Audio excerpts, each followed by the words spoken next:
Our number one enemy is ignorance. And I believe that is the number one enemy of everyone, is not understanding what is actually going on in the world. It's only when you start to understand that you can make effective decisions and effective plans. Now, the question is, who is promoting ignorance? Well, those organizations that try to keep things secret. It's always been that in these cases, if somebody goes to jail and gets in trouble, it is the leaker, the person who actually steals or obtains or comes across information. It's never been the actual journalist or publisher.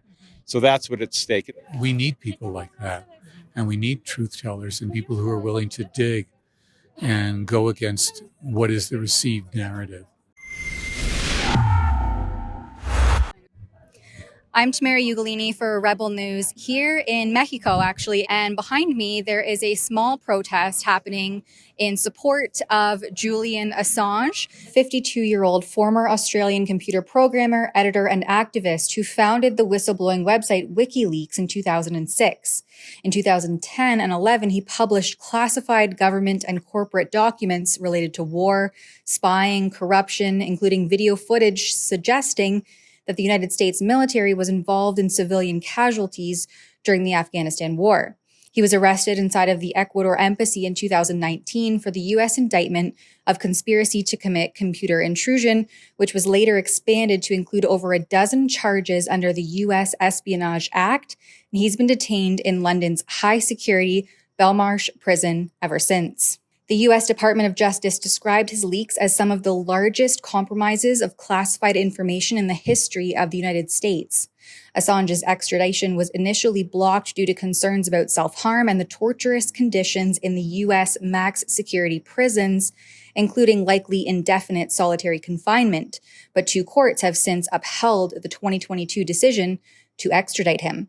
Yet Assange contests these rulings and will have appeals heard February 20th and 21st. Many claim that he was merely a hacker and a spy, while his supporters say that his revelations are pivotal for freedom of the press and being able to expose deep-seated corruption without fear of intimidation or violent repercussions. And so I figured I'm here vacationing, but no journalist can really ever go on vacation, and I want to get a few comments from the protesters here on what brings them out and why it's important to protest freedom of the press, even in places like Mexico. So let's get some comments and check it out. Why today have you chosen to protest his freedom? Well, today and tomorrow, Julian is facing what will probably be his final appeal in a UK High Court for the crime of journalism, exactly. And it's really a shame. The truth needs to get out to the people in any democracy. So the West prides itself on being democratic, and yet it's going after the best of the best in journalists for espionage. And it's just silly. Self-censorship in the journalism profession is as bad as government censorship, and one fuels the other. Some of us are part of a group here in San Miguel. It's Global Justice, and we're very concerned with human rights, mainly, with social justice, with freedom in general. So that's why we are supporting this rally, because it's very important to be aware of the problems that we are facing all over the world regarding the freedom of speech, you know? And Well, why it's important is because journalists all over the world are being oppressed, as you know, and telling the truth and getting information out is becoming more and more difficult. And there's so much bad information out there and conspiracy theories and so forth. So it's very important. And what he has done in much of what he has released originally about the Iraq War and counteracting some of the lies that the U.S. government and the other so-called allied governments gave was very important. And for that, he's being punished. Well, we can't forget that this is not a legal or moral case. This is a political case. WikiLeaks, which Julian Assange founded in 2006, usually does, well, that's all they do is they dig up things on the powerful. They release classified information in the spirit of Daniel Ellsberg, who published the Pentagon Papers in 1971. We need to have a vehicle to access truth. And by we, I mean citizens all around the world.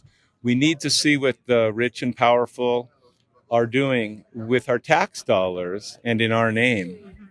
Authoritarianism likes to turn off the light, and it doesn't matter where you are. In the United States right now, it's no longer an extreme statement to say that fascism is on the rise, literally, by every definition. So these are universal human rights. What does the future of free expression, free media look like across the world? It's very for me, if they take Julian to the U.S., it's a very bad precedent for all the journalists, because you could be working anywhere in the world talking about any topic, and the U.S. government could take you, grab you, and send you to prison. So we shouldn't let this happen. Yes, it's very, very dangerous.